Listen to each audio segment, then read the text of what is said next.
السلام علیکم، امید ہے کہ آپ بالکل ٹھیک ہوں گے۔ پاکستان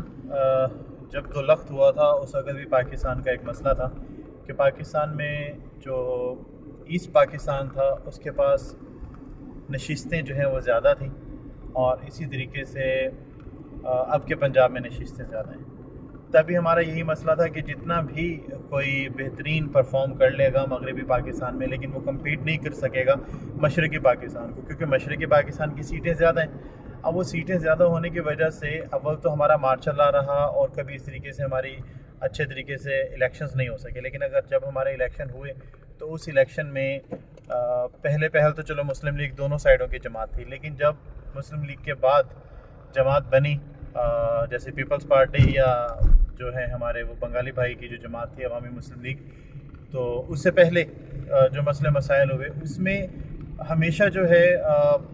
نشستوں کی تعداد جو ہے وہ بنگالیوں کی زیادہ رہنی تھی۔ یہاں کے لوگوں کو وہاں پر جا کے بہت محنت کرنی پڑتی، اور محنت کرنے کے بعد بھی وہ اتنی سیٹیں نہ لے سکتے۔ جیسے آج باب جماعت ہے بلوچستان کی، یا سندھ کی جو جماعتیں ہیں، وہ جتنا بھی کوشش کر لیں وہ پنجاب کے اندر اس لیول پر سیٹس حاصل نہیں کر سکتی۔ پیپلز پارٹی کا معاملہ اور ہے کہ وہ ایک نیشنل لیول کی جماعت ہے اور اپنے آپ کو نیشنل لیول پہ شو بھی کرتی ہے، اور وہ بھی اگر پنجاب سے جیتتی ہے تو پورے پاکستان کو جیتتی ہے۔ تو ہمارے ہاں سب سے بڑا مسئلہ یہ ہے کہ ہمارے ہاں جو نشستوں کی تقسیم ہے وہ بڑی عجیب و غریب ہے، اور اس میں صرف ایک ہی صوبہ اگر کوئی شخص جیت لیتا ہے تو وہ سارے کے سارے پاکستان کو جیت لیتا ہے۔ اب معاملہ یہاں پر یہ ہے کہ پیپلز پارٹی پنجاب کے اندر اس لیول پر ایک بڑی جماعت نہیں ہے۔ یہاں پہ دو جماعتوں کا مقابلہ ہے، جس میں سب کو پتہ ہے کہ ایک نون لیگ ہے اور دوسرا پیپلز پارٹی اور پی ٹی آئی اور آزاد امیدوار۔ اب یہاں پہ یہ ہوگا کہ پیپلز پارٹی تو تھرڈ نمبر پر ہے، یہ گیم سے باہر ہے پنجاب کے اندر، اس لیول پر پنجاب کے اندر نہیں ہے جس level per P T I اور نون لیگ شامل ہیں اور آزاد امیدوار شامل ہیں۔ اب یہاں پہ کیا ہوگا کہ جماعت کے پاس نشان تو ہے نہیں، اور آگے جو ہماری پالیسیز ہیں اس کے حوالے سے یہ ہے کہ جب پی ٹی آئی کے پاس نشان ہی موجود نہیں ہے تو وہ آگے تمام آزاد امیدواران مل کر بھی اگر کچھ کرنا چاہیں تو وہ کچھ نہیں کر پائیں گے نا، کیونکہ وہ ہماری جو پالیسی میکنگ ہے وہ اس طریقے سے بنی ہوئی ہے کہ جب تک کوئی جماعت ہی نہیں ہے تو اس کے پاس نشان ہی نہیں ہے تو پھر کیسے لوگ اس کے اندر شامل ہو سکتے ہیں۔ اب یہاں پہ معاملہ یہ ہے کہ بڑی کھچڑی بنے گی، کھچڑی تو بننی ہے، وہ تو لازمی بنے گی، اور پاکستان میں ہمیشہ کولیشن کی گورنمنٹ کو اس لیے زیادہ بڑھوتری ملتی ہے کیونکہ اس کی وجہ سے مقابلہ جو ہوتا ہے نا ہماری اسٹیبلشمنٹ کا، وہ ہمیشہ یہ رہتا ہے کہ یار چلو ٹھیک ہے آپ نہیں ہو، میں دوسرے بندے کی پارٹی کو وزیر اعظم بنا دوں گا، دوسرے بندے کی پارٹی کو وزیر اعظم بنا کر ان سے وہ جو فوائد وغیرہ حاصل کر لیتے ہیں۔ اب معاملہ یہ ہے کہ پیپلز پارٹی ہمیشہ سے جب بھی آتی ہے، جب سے ہم دیکھ رہے ہیں، تو اس نے بڑے ریلیف دیے ہیں ہماری عوام کو۔ اس ریلیف میں سب سے بڑا نام اگر میں دوں گا تو وہ بے نظیر انکم سپورٹ کا ہوگا۔ تو اگر خدا نخواستہ آپ ہم پر مسلط ہو جاتے ہیں اس بار، تو آپ سے گزارش ہوگی کہ آپ آمدن میں اضافہ کریں گے تو ڈالر کو بھی ساتھ میں سنبھال کے رکھیے گا، تاکہ ایک طرف سے اماؤنٹ ہائیک ہوتی ہے، ادھر سے آپ جو ہے مہنگائی بھی اسی لیول بھی ہماری بڑھ جاتی ہے۔ تو آپ اس کی بجائے جو اتنے اربوں روپے ماشاءاللہ ہر مہینے کے اربوں روپے جو ہیں وہ آپ اس کے اندر جھونک دیتے ہیں، اس کی بجائے آپ پبلک پرائیویٹ پارٹنرشپ کر کے مختلف اداروں کو، مختلف پروڈکشن کمپنیز کو، پبلک کمپنیز کو جو پرائیویٹ ہیں، پبلک پرائیویٹ پارٹنرشپ کرتے ہوئے آپ ان کو وہ پیسہ دیں تاکہ وہ پیسے کو زیادہ جنریٹ کریں اور لوگوں کو زیادہ سے زیادہ نوکریاں دے سکیں۔ دوسرا مسلم لیگ نون ہے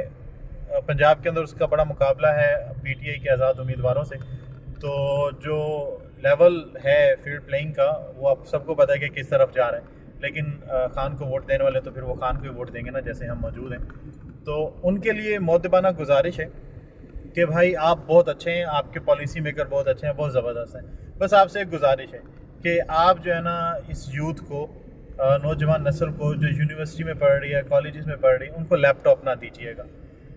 کیونکہ لیپ ٹاپ آپ کو پتہ نہیں کس نے بتایا ہوگا، کس نے یہ آپ کی پالیسی بنائی ہوگی، اس نے کہا ہوگا کہ جی اسٹوڈنٹ ہمارے بڑے پریورٹی بیس کے اوپر جو ہے نا جا کے ایجوکیشن حاصل کر رہے ہیں، ایسا کچھ نہیں ہے۔ آپ یونیورسٹیز میں جائیں، وہاں کے ٹیچرز کو کمپیوٹر یوز کرنا نہیں آتا ہے، تو بہتر یہ ہے بلکہ اب ایک ٹیچر ہے سائیکالوجی کا، آپ اس کو کمپیوٹر دے رہے ہیں، کس لیے دے رہے ہیں کہ وہ ریسرچ پیپرز پڑھے گا؟ آپ کی خام خیالی ہے کہ ہمارے ہاں پڑھنے کا تصور تو ہے ہی نہیں۔ جتنی بھی ایچ ای سی کے اندر ہماری رینکنگ کی یونیورسٹیز ہیں وہ آپ دیکھ لیں، جو ٹاپ HEC کی رینکنگ یونیورسٹیز ہیں وہ انٹرنیشنل دنیا میں کہیں پہ نظر نہیں آتی، ایون کہ ہمارے ایشیا میں وہ کہیں پر نظر نہیں آتی ہیں. تو آپ ایک ایسی جگہ پر پیسہ جھونک رہے ہیں یا جو بھی کر رہے ہیں تو اس سے آپ صرف نقصان کر رہے ہیں. اس کی جگہ پر آپ یہ کر سکتے ہیں کہ آپ نے ایک بڑا اچھا ماڈل ملتان میں اور لاہور میں پیش کیا. وہ یہ تھا کہ آپ نے پبلک ٹرانسپورٹ پرووائڈ کی. اس میں میٹرو کی بات نہیں کر رہا ہوں، میٹرو ٹرین کی بات نہیں کر رہا ہوں. اس میں جو مین روڈز، جو نیچے والے روڈز ہیں، ان پر آپ نے پبلک ٹرانسپورٹ فراہم کی جو زبردست ٹرانسپورٹیشن ہے، اور اس سے عوام کو بڑا فائدہ بھی ہو رہا ہے. بنسبت اس کے کہ آپ اتنا بڑا انفراسٹرکچر تیار کر کے میٹرو ٹرین کا یا میٹرو بسز کا آپ اس لیول کے اوپر لوگوں کو فیسیلیٹیٹ کر رہے ہیں اتنے خرچے کے بعد، وہی آپ ٹرانسپورٹیشن جو ہے وہ سٹی پر چلا کر لوگوں کو زیادہ سے زیادہ بینیفٹ پرووائڈ کر سکتے ہیں. اور اگر آپ کمپیوٹر دینا ہی چاہ رہے ہیں تو ایک کالج میں ایک ڈپارٹمنٹ کو آپ تقریباً 50 کے قریب یا 100 کے قریب آپ لیپ ٹاپس دے دیں یا ان کو ڈیسک ٹاپ دے دیں، بنسبت اس کے کہ آپ ہر سال ہزاروں کی تعداد میں، لاکھوں کی تعداد میں اسٹوڈنٹس کو دیتے ہیں. اس کی نسبت آپ ہر یونیورسٹی کو ایک لیب بنا کر دے دیں، کمپیوٹر لیب. جس بھائی کو پڑھنا ہوگا، جس بھائی کو کوئی چیز حاصل کرنی ہوگی یا لیپ ٹاپ کی ضرورت ہوگی، انٹرنیٹ کی ضرورت ہوگی، تو اس کی یونیورسٹی کے اندر اویلیبل ہوگا. ویسے بھی ہماری یونیورسٹیز جو ہیں وہ 5 بجے تک اوپن ہی ہوتی ہیں، تو آپ کو اس حوالے سے زیادہ تردد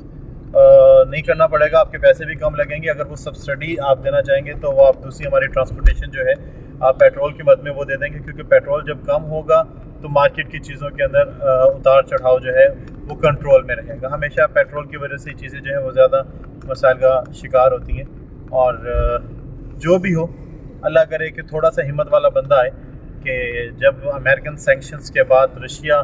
ایران سے پیٹرول خرید سکتا ہے تو آپ بھی تھوڑی ہمت کریں. آپ بڑی اسٹریٹجک پوائنٹ پر موجود ہیں. آپ تھوڑا ایران سے پیٹرول پرچیز کرنے کی کوشش کیجیے گا تاکہ آپ کو سستا پڑ جائے. تاجکستان سے کچھ آپ گیسولین پرچیز کر لیجیے تاکہ آپ کو تھوڑا سا فائدہ ہو جائے. تو جو بھی آئے، نواز شریف صاحب آئیں، بلاول صاحب آئیں یا خان صاحب آئیں، تو مرضی آپ کی اپنی ہے ووٹ دینے کے حوالے سے، لیکن یہ ہے کہ ان لوگوں کو ان چیزوں کے حوالے سے بتائیں، کیونکہ یہ ان جگہوں پہ پیسہ جھونک رہے ہیں جن جگہوں پر پیسہ جھونکنے سے کوئی فائدہ نہیں ہوگا. جو بچے جن کو لیپ ٹاپ ملا تھا وہ سب کے سب فلمیں دیکھ کر انہوں نے گزاری ہیں، کوئی انہوں نے بڑا تیر نہیں مارا. ہماری جو رینکنگ ہے یونیورسٹی کی وہ ٹکے کی رینکنگ نہیں ہے انٹرنیشنلی.